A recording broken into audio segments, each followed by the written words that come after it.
Hello, ladies and gentlemen, boys and girls, and everyone and everything in between. Welcome to episode 40 something something of the Stay Positive podcast. Alex is here. And so is Pete. It's nice to see you, Pete. You know, we're recording this around the time of the US Open. You know, we've mentioned we're both tennis players, having fun watching the game, and made me really appreciate tennis, and games in general. It's No, because, it's fun to compete. It's fun to play games with your friends or with your enemies. But, no, Pete, it's fine as long as you do one thing. Stay positive, right? No, that's not okay, the end thing. the episode there. No, cut. We're fine. Done with it. No, in every game, there's always, kind of one rule. At least, I think, feel free to disagree with me. In every game, the rule is you want to come out on top. You want to win. That's true. That's totally true. Would you say that is? Would you say there's a theory about those kind of things? Gosh. Okay. So I delved into the game theory rabbit hole, so to speak. And I've always thought it's interesting, right? Have you ever looked at game theory and you were like, oh, this stuff is cool. It's a cool name, right? Game theory. But you have no idea what it really means. And then I read like a few like Investopedia and Wikipedia like pages, and I'm like, oh, I get it. Not really, but yeah. I get what it's supposed to be. It's basically kind of like a social study of just how people behave in basically sort of life. Like, why do people do what they do? Which is ironic because that was a previous episode in and of itself. But now we're going into the deep stuff. The nitty gritty. Yeah. Well, so technically it's defined as the strategic interaction amongst rational decision makers. Okay, maybe I was a bit too far. Well, you're basically there. Yeah, you understand. But we imply rationality, which, go on TikTok and you'll just find out that not every decision we make is the most rational. Yes. So, devoid of social media, people want to make decisions strategically for the benefit of their well-being, right? Yes. And game theory seeks to try to explain that, and it adds so much structure around stuff that we literally had no idea could be structured. So it gives every decision we have like a concrete purpose rather than just random meaning. Yeah. Everything that we do has meaning as per game theory.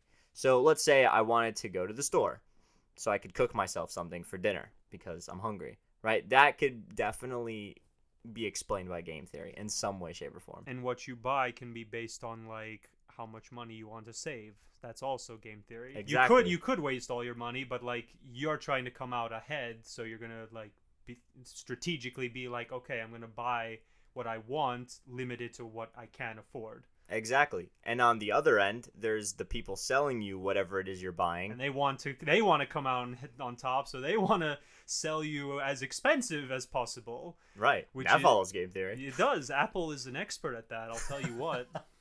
So yeah, everything follows this structure, which is kind of nutty because when you think about it, literally everything around us is a game. Simulation theory. But anyways. So, have you heard of John Nash? I have heard of him, yes. John Nash. Mathematician. A Beautiful Mind, the movie. Yes. Yeah, so he was the first person that really brought it to the forefront. He's the one that kind of popularized it because of his work at Princeton. Mm-hmm. And the whole movie was about him basically being this genius mathematician and making groundbreaking results work, whatever, in the field of math because of what he found to be these sort of equilibria that you can achieve. That you can measure. Yes.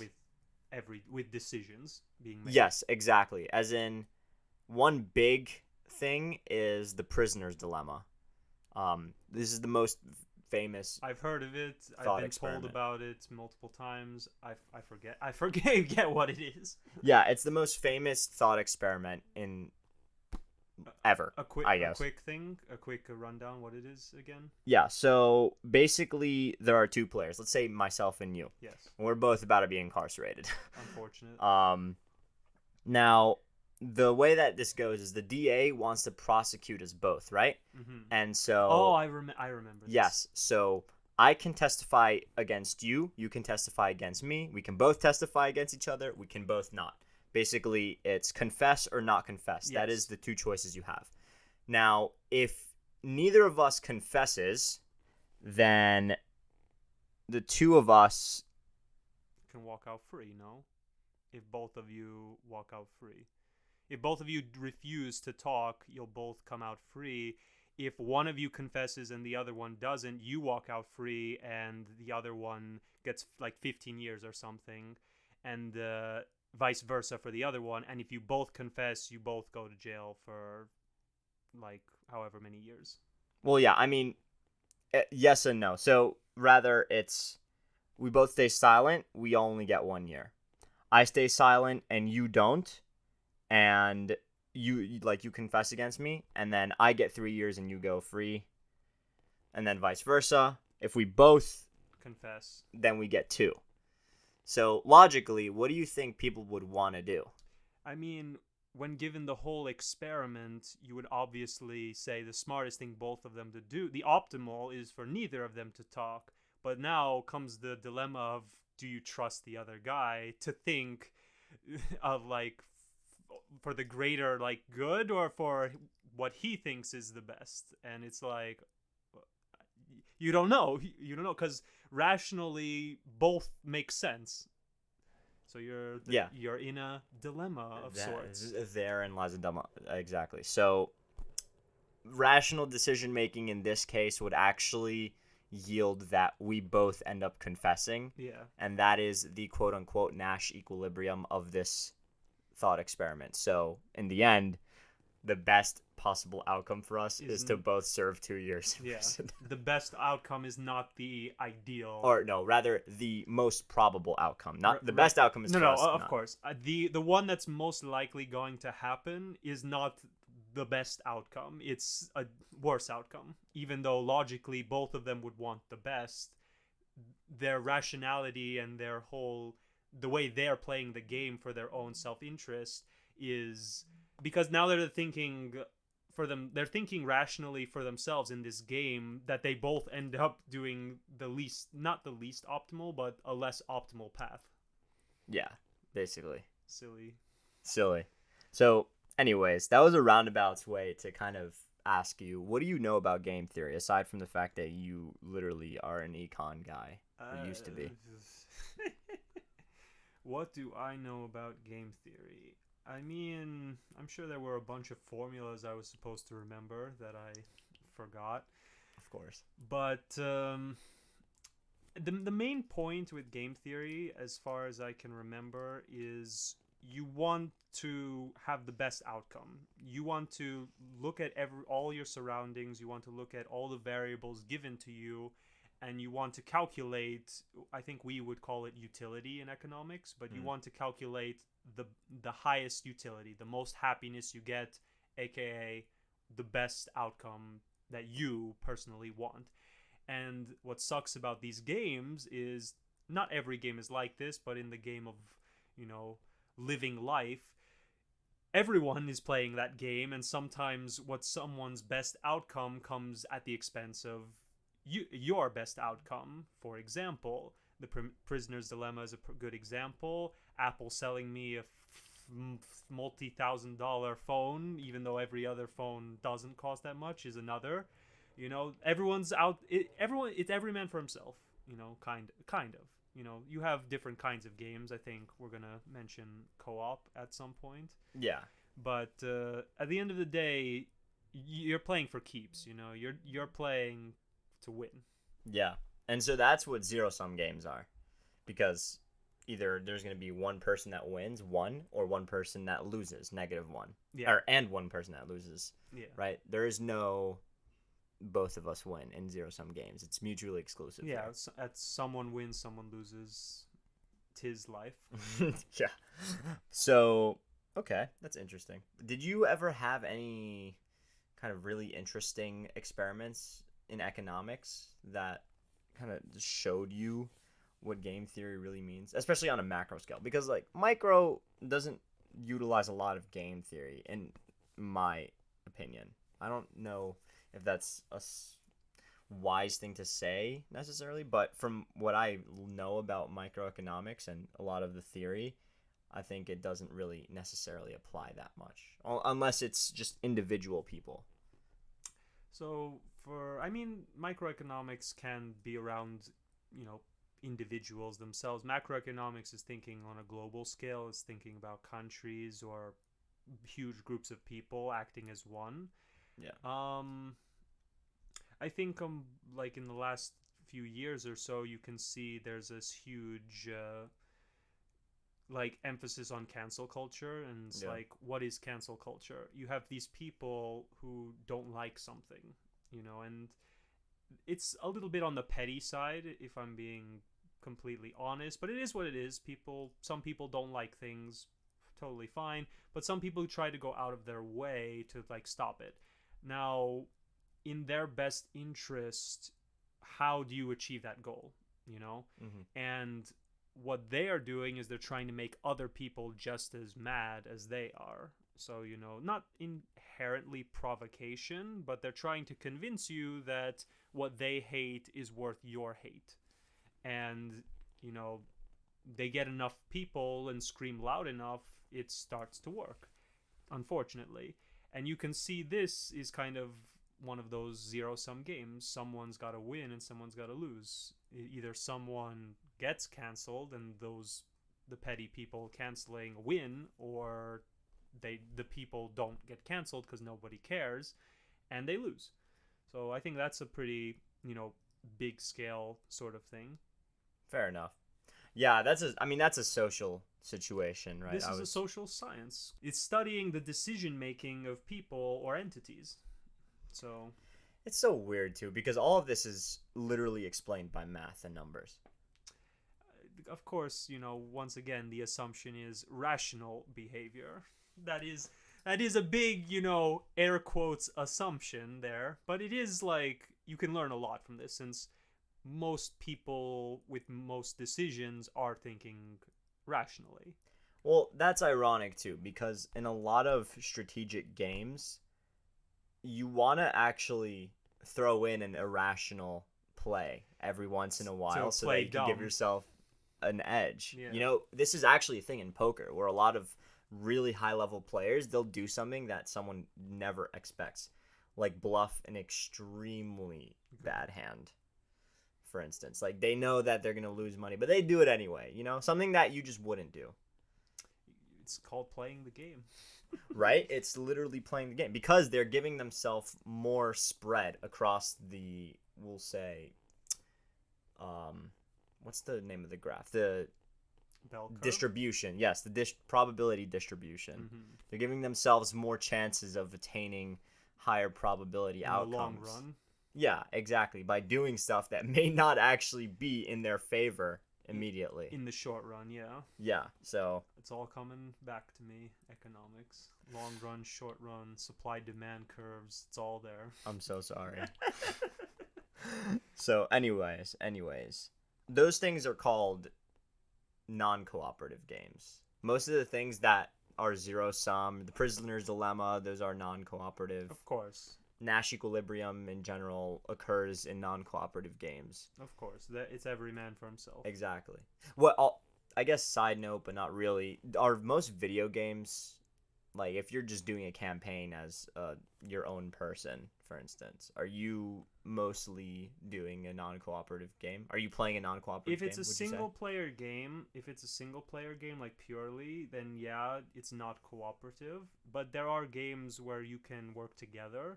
Games like Resident Evil 5 introduced a co-op mode where it's like you and a friend can play together. Games like MOBA games, which are like I don't remember if League of Legends is mobile, but you have games like League of Legends, you have Overwatch, you have games that revolve on teams. So like you and like 5 other people are working together to achieve an objective. And or Left 4 Dead, best co-op game ever. But here's where I'm pressing against it. There are teams working against other teams. Yes. So they're enshrouded under this larger non-cooperative game, are they not? For stuff like Overwatch, yes, it is team versus team, but there are stuff like Resident Evil 5, which is you and your friend against AI, so enemies, computer enemies. So in those kind of games, I assume you are working together. No. Against the NPCs, bro? Yeah. That's co-op, no? In the sense of game theory. I mean... You can say that. I guess because technically when you're playing against a computer that doesn't have some kind of intelligence, is not necessarily a rational decision maker because it doesn't have any strategy other than to combat you. Yeah. Then, yeah, that would be pretty cooperative. I would assume so. Yeah. Okay. But then you have other people that are trying to get one leg up on you. Then technically, that's non-cooperative in a way.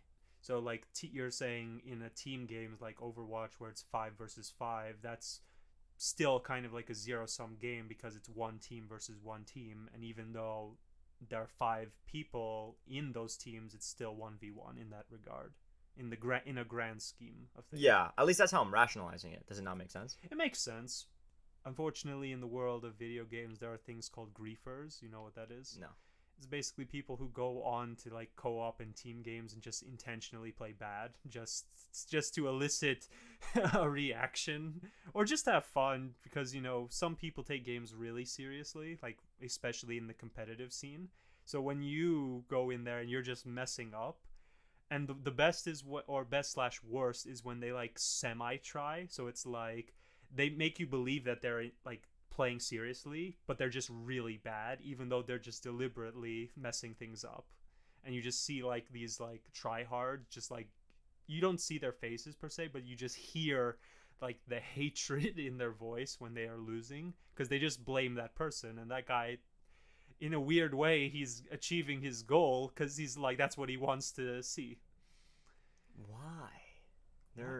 Why? It's just a game. Is it though? Because what is the purpose of going on there? I guess actually their motive is more social in that regard, right? Yeah, play the game to play the game rather than play the game to win. Hence the irrational behavior. Sometimes you just do things for fun rather than do things for logical, structural, Nash equilibrium reasons. Fair enough. Okay, so yeah, I mean that dude was really smart, man. I mean, IQ over 160 or 170. No, he was brilliant. Went to MIT also, and then he went to Princeton for his PhD. Not bad. His dissertation on literally game theory, practically. And yeah, I mean that's all I can really say about him, because everything else is evident in literally how we interact on a daily basis. And so yeah, if you're interested, John Nash is his name. John Forbes Nash. John Forbes Nash. Look him up. He's a brilliant genius. Yeah. So, okay, that's non-cooperative games. Then we have cooperative games. So you kind of hinted at this: the 2 people in a game playing against a bunch of NPCs. NPCs. There's also this thing called the cookie experiment. You and I are baking cookies, right? I bake cookies at a rate of 10 an hour, and you bake cookies at a rate of 20 an hour. So naturally, you'll be able to make more profit because you're faster, right? Okay. Assuming we sell them at the same rate. Now, we decide to team up. Okay. So we want to make more profit by teaming up. And we end up baking 40 cookies at an hour because I'm doing certain things while you're doing other things, and we're just naturally better at it together. Right. Now, let's say together after 1 hour we bake those 40 cookies versus alone we had baked a total of 30 cookies, because my 10 plus your 20, right? Okay. Versus the 40. How would you split up the profits of those extra 10 that we made? Because technically the rate at which you were working was 10 an hour, I'm working 20 an hour, and now we made an extra 10. So, Right. How would you? Because technically you can't just give it to me. I'm technically slower. That's counterproductive to you. I'm not going to give it to you because I put in some work as well. So we need to split it. Yeah. So the answer to this is, it's really simple actually, but when you dive deep into the math, it's a lot more complicated, and I don't feel like going into that. But basically, the way that you would optimally divide it is by using something called the Shapley value equation. Oh, sweet. Do you remember what that is? Did you ever use it? Yeah, I did. I forget what it was, but the name is so weird, you don't forget that name. Okay, so what I'm about to say is probably going to bring back some nightmares for you, but it's okay. Okay. Now, you technically gave a marginal contribution of 30 cookies to me. Because, look, if you take the 10 that I would have made myself and subtract it from the 40, then that leaves 30. So your marginal contribution was 30. Is 30. Okay. Now let's reverse. My marginal contribution to you is 20. Because I do 20 an hour. Yes, exactly. And now what you have to do is you add those two up and divide by the difference that we're trying to calculate. Yes. So 30 plus 20 divided by 10. No, divided by 2 because it's us 2. Oh. So yeah, my bad. It's the number of players cooperating. It is the addition. It's just the average, basically. Okay. So you just add that marginal contribution, divide by the number of players. Okay. So it's 25. Yeah. So that would be you, and then I would get 15, for instance. Ah, I see. So of the 40, I need to make 25 in that hour. You need to make 15. That's fair. Yes. That's how much you can profit off of, assuming we sell each cookie for $1. Yeah, assuming we're sharing equally the rates at which we are to bake. These are the quote unquote fair rates. Yeah, exactly. Now, let's take this up one higher level of abstraction. Here we go. Level up. What say you when we have to make international treaties between nations, or like policies on climate change, environmental things, whatever? Oh dear, good lord. Because those are technically cooperative games right there. No one's trying to get a leg up on someone else. They're trying to maintain each other. That is what we are told, yes. You're saying don't be a sheep, is that what you're saying? No. Just research this stuff yourself, because politics is very muddy, especially now. So if you want to really do it, but let's just pretend we're all friends, we're all working together for the greater good. Let's just make that rational assumption once more.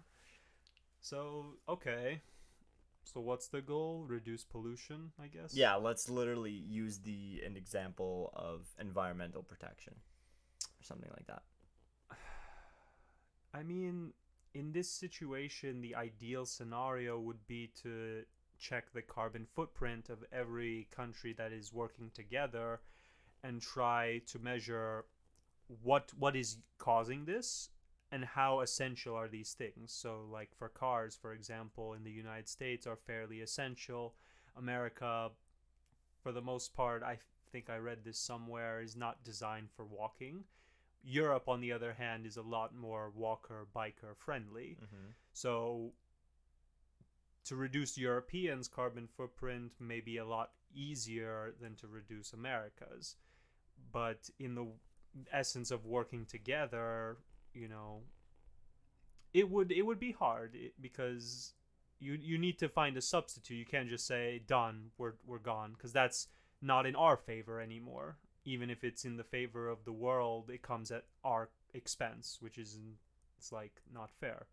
Maybe if Europe could, invent an electric car of their own and just like donate some, okay, problem solved, I guess. Well, donate a few 100 million or so, that'll do it. Okay, so the unfortunate flaw in your argument is the fact that you're basing it on altruistic tendencies that we know we have them, but in this case it's not all the answer, because someone has to spend time and money to build all that infrastructure?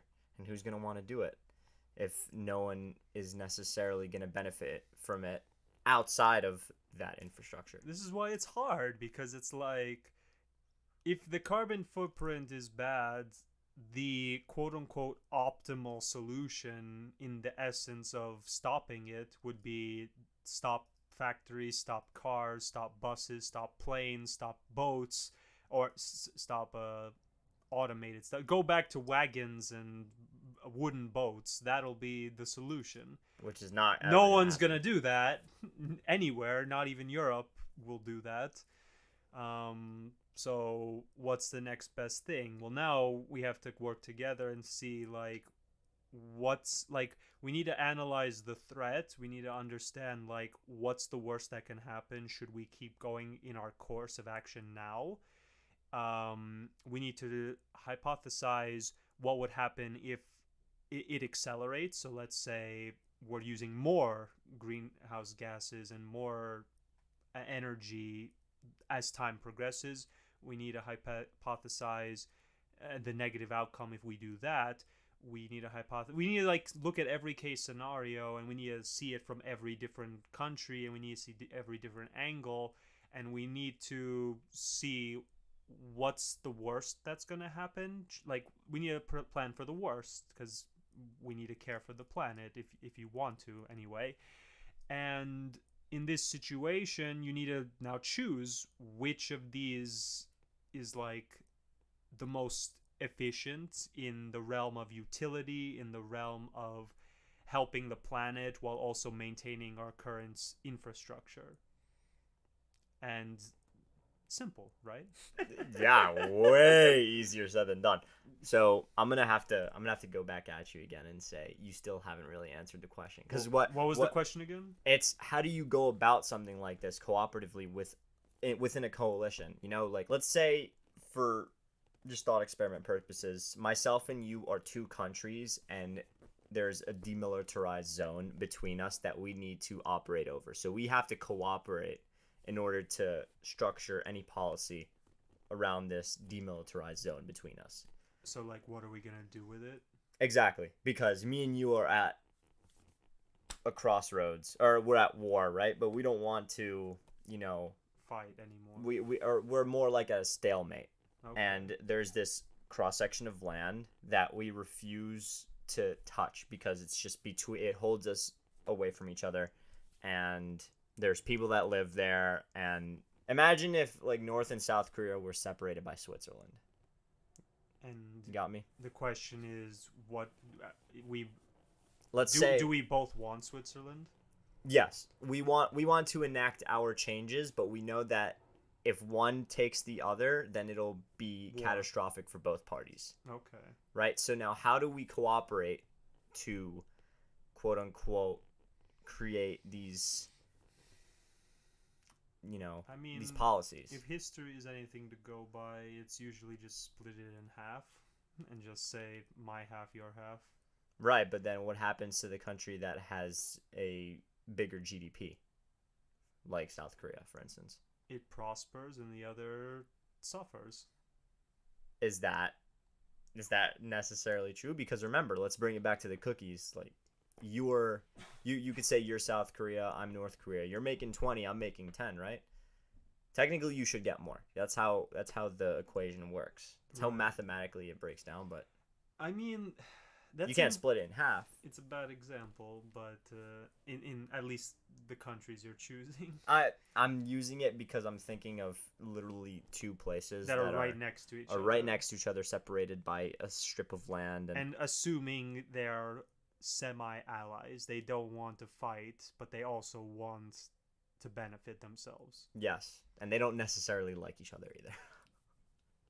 But they still need to work together. I think it's actually the best example I could have used. What do you mean? It's okay, because I just... So how would you divide the land? I mean, it's hard, because on the one hand, we can just fight to the death for it, and winner takes all. On the other hand, we can completely just leave it alone, so nobody gets anything, so we're equal at zero. on the flip side, trying to split it. So this is the question: how do we split it? Assuming that is the route we want to go. Yeah. Who gets what? So this is the same thing as the environmental policy. This is the same thing that a lot of countries face. This is literally this dilemma right here. How do you split up? How do you cooperate non-cooperatively? Or rather, how do you gain an edge on someone while not gaining an edge on someone? Well, you want to make people compromise. Yeah. So it's just a matter of compromise. Technically it's a matter of compromise, but a lot of countries tend to not do that. You know, they, like I said, they try to cooperate non-cooperatively. They try to win in a friendly manner. Yeah, which makes no sense. And this brings me to the other thing I wanted to talk to you about, which is this talk that Simon Sinek had. It was literally, instead of cooperative, non-cooperative games, he was splitting it into finite and infinite games. By the way, you should totally read this book. It's amazing. What's the name of the book? It's that, Finite and Infinite Games. Finite and Infinite Games by Simon... No. It's by James P. Carse. James P. Carse. Got yes, it. But there was a TED Talk Simon Sinek gave about it. And just to quickly recap, a finite game is a game that's played for the purpose of being finished. An infinite game is a game that's played for the purpose of being perpetuated. Of course. So finite, infinite. You get it. Yeah. It's almost as if countries are trying to finitely win an infinite game, which makes no sense at all. You know, like, for instance, you cannot compare a tennis match that we're going to watch in 3 hours to the game of life or to a business. It's hard because as humans, as animals, really, we want things done a certain way. Like, this is just a very small tangent, but, like, I saw a video of a cat, and the cat... No, listen to me.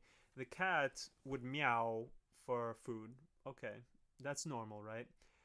And one day, this cat started meowing to the owner, but, like, freakishly meowing, like, abnormally loud and panicky.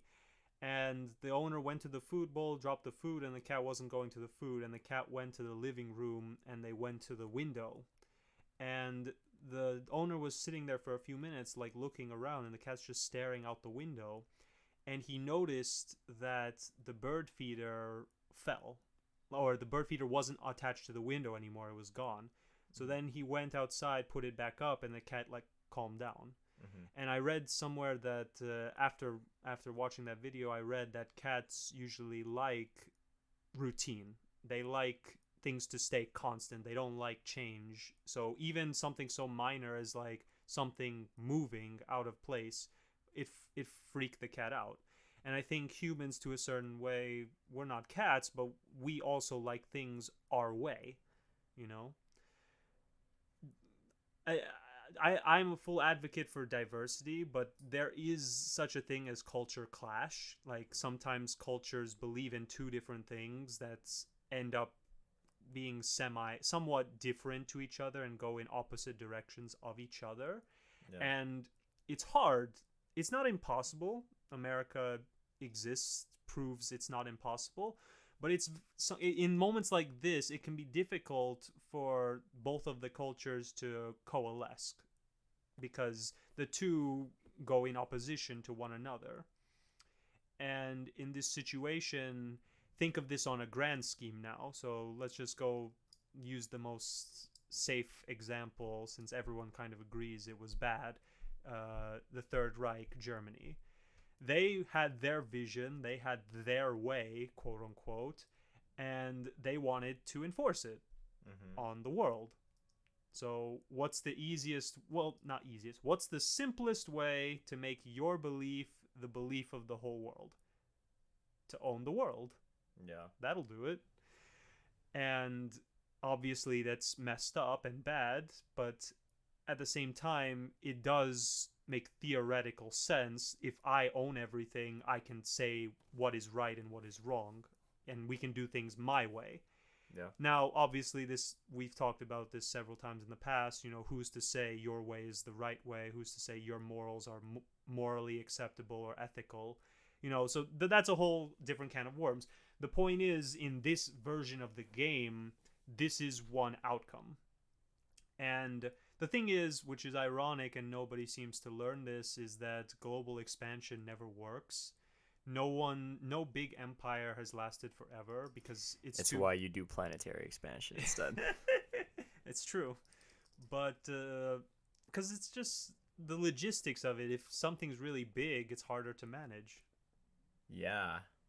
Like, so that's why you do galactic expansion. Yeah, that sounds simple. Okay, so yeah, I mean, finite and infinite games are essentially them clashing is what's been going on. Like the Cold War, he says the Cold War never ended. It's really just an infinite game of people trying to get one leg up on each other. Yeah, and maintaining their supremacy amongst the economic and political spectrum, right? Yes, and that's what I wanted to bring up. So Nazi Germany was trying to conquer the world to enforce their rule. Didn't work, thank God. Yeah. And but that's I bring up this extreme example because it highlights the point. People want to do things their way. And right now we are quote unquote civilized.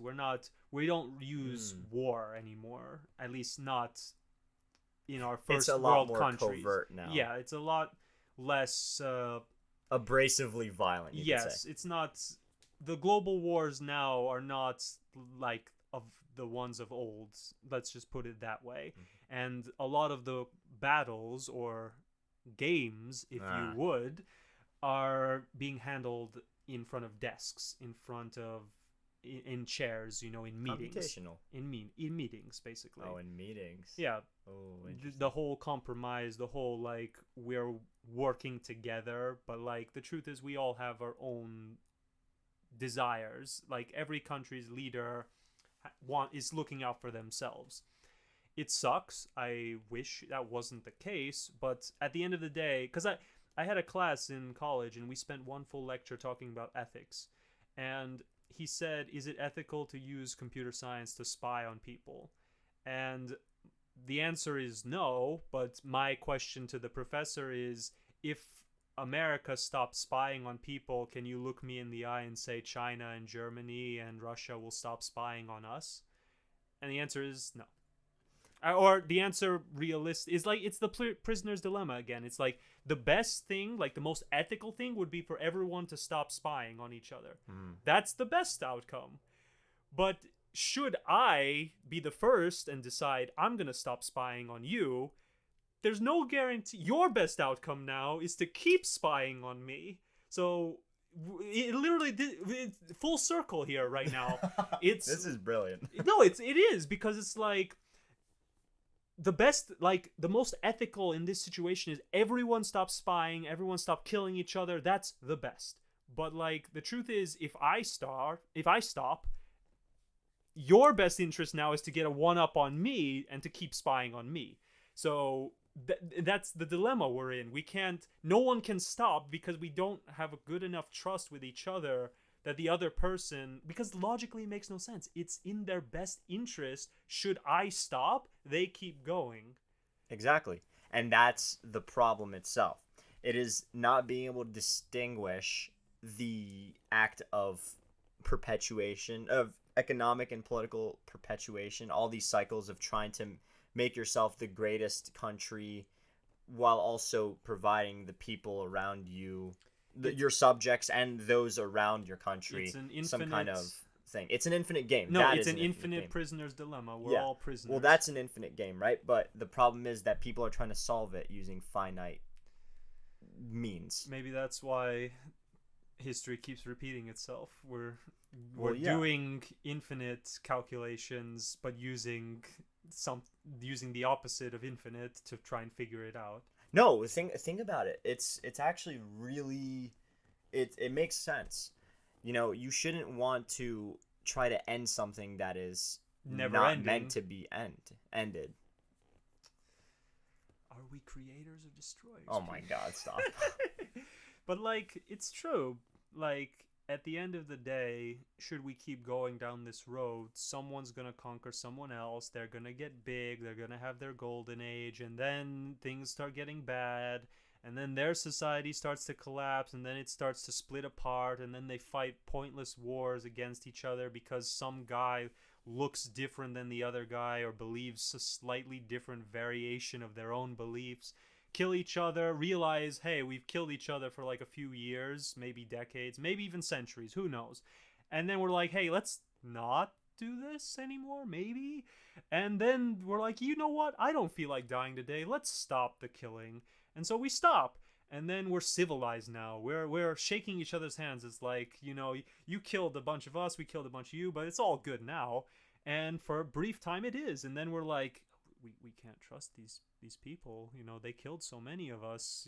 Can we really trust them? And then it just goes back, and then we spend decades pretending to be friends, but the truth is we're all out to get each other. And then someone crazy enough decides to actually do it, to like go out and do it the hard way, and if he succeeds or she succeeds, then loops again. And if he or she fails, that state or that infrastructure or that country, whatever, it'll fall and a new ruler will take its place, and then the peace lasts a bit longer until some other crazy guy tries. And you just keep going until that inevitable person succeeds in conquering, and we're back at square one. Unless we turn into a hive mind. I don't want to do that. But I don't want to do it. It's right. But hive minds have their own flaws, because it's like, what happens if the main brain is wrong? Now we're all wrong. But what happens if there is no such thing as a main brain? What if we are all the main brain? Then are we even different at all? Not necessarily. That's just one being now, isn't it? Yeah. What happens if another hive mind comes to us? It just starts over again. Well, this brings us back to the Overwatch, the video game team thing. It's like, Is it really co-op, or is it just 1v1 teams with multiple people in the team? So if we're a hive mind and theoretically another hive mind comes, it's back to 1v1 again. It's no longer one unified. It's like two different separate unified groups going at each other, trying to one up the other. I can't wait for interplanetary sports to be a thing. Ooh. Earth versus Mars. Let's go. What's your favorite game? What's your favorite strategic, rational decision-making game? You can't go wrong with chess. I also like Tetris. Tetris. There's a mobile game, and I don't like mobile gaming, but I like this one. This is a pretty simple game. It's called 10-10-10-10. It's basically like Tetris. It's basically you have a 10x10 grid, and a bunch of Tetris like blocks are put like underneath the grid, and you just have to drag it in and fill in the blanks. And once you fill in a row, it eliminates and it gives you points. And the gimmick is just go as long as possible. Oh, okay. I think I know that game, actually. And it's just fun, because eventually you get to the part where it's like the whole board is filled, but like there's enough spaces to keep going, but like one false move and it's over, game over. Yeah, so you have to like now start really. It's basically an endless puzzle. Yeah, that's ironic, actually. That is an infinite game. That is an infinite game. But then you have chess, which is a finite game. It is, but computers still haven't found every possible outcome, which is insane. To chess? Yeah. Computers haven't figured out every winnable game. That is so true. And it's wild. It's funny, though, because computers still will beat us at that game, even though they don't know. They can't see every possible future, but they'll still they'll see so far into the future that it doesn't even matter. If they don't see it all, they'll still beat us anyway. Yeah, I mean, to be totally honest, computers also will be able to get there eventually. So can we, but... So that begs the question then, what happens when we face some sort of computational, I don't want to say singularity per se, but some kind of event in which computation will always render our rational decision making useless.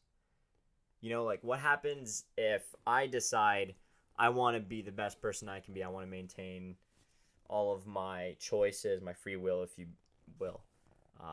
And a computer can give you all the possible outcomes. Yeah.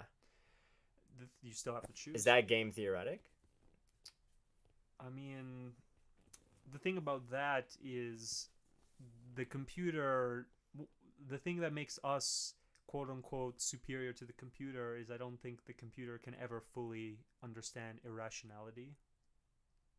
It's true, because it's all just ones and zeros in the end. Yeah, it can't. Like, humans can always be a wild card. You can always just do something out there that's just, as far as like computation and human understanding goes, we haven't fully understand why people do insane, stupid things. Maybe there is some hidden like psychological understanding for the insanity of humanity. Nice. But we haven't found it yet, and I don't. And because we program computers, I'm not sure they will ever find it either until we figure it out first. It's an interesting thought. Yeah, but insanity. It's hard to really compute it. Insanity is hard to compute. Yeah, I guess. Well, there's too many players. Yeah. And that's the thing, right? If the computer somehow picks every optimal outcome for you, there's two factors. One, can you follow the computer's instructions perfectly? Which, technically yes, but like have fun trying. Yeah. And two, can the computer did the computer predict like an accident? Did the computer predict a different person intervening? Did the computer, and most likely not. The computer can only, in this hypothetical, obviously, since computation hasn't reached this level of social predictability, the computer would have to somehow factor everyone else and their optimality. So, and there's 9 billion people on Earth, so that's going to be one computational equation, a pretty big one, for the computer to somehow factor in 9 billion people to get your every optimal prediction life choice for you. It has to factor in 9 billion other people's optimal factors and see which ones potentially intervene with your optimal things, and then somehow have to predict with, like, it's 9 billion to the 9 billionth power level of computation, because every person has to be calculated for each other person. Or maybe 9 billion, 9 billion to the 9 billionth power. I'm right. I was going to say factorial, but no, that is correct. 9 billion to the 9 billionth power is the amount of computations, and that's for one life path. So if it's predicting multiple life paths for you, multiple different choices, you multiply the 9 billion to the 9 billionth power to the however many life choices you want power. So have fun, computer. This is why quantum computing's the future, isn't it? Gosh. It's a pretty big number. What? I can't even wrap my head around that. Well, maybe in an infinite game we can process that. You know one infinite game I want to constantly be playing? What, Pete? The positivity one. The positivity one. All day, every day, now and forever, in the realm of infinity. Yes. Stay positive, everyone.